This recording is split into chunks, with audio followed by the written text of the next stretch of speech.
May bagong low pressure area sa labas ng Philippine Area of Responsibility. Huli itong namataan 2,370 kilometers silangan ng southeastern Mindanao. Ayon sa Pag-asa, mababa ang tsansa nitong maging bagyo sa loob ng 24 oras. At patuloy naman ang paglayo ng bagyong Ada at wala na itong direktang epekto sa bansa. Maulap na panahon na may mahinang pag-ulan pa rin ang dala ng hanging amihan sa malaking bahagi ng Luzon.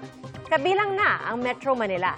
At base sa datos ng Metro Weather, bukas ng umaga, asahan ng pag-ulan sa ilang bahagi ng Luzon, kabilang na ang Cordillera Administrative Region at Mindoro Island.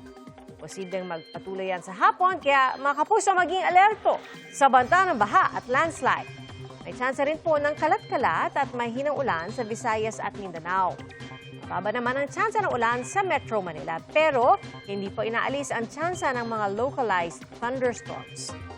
May nakataas ding gale warning sa mga baybayin ng Batanes, Cagayan, kabilang ang Babuyan Islands, Isabela, Ilocos Norte at Ilocos Sur, kaya inaabisuhan ng mga maliliit na sasakyang pandagat na huwag munang pumalaot dahil lubha po yang mapangani.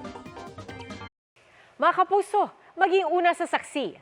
Mag-subscribe sa GMA Integrated News sa YouTube para sa iba't ibang balita.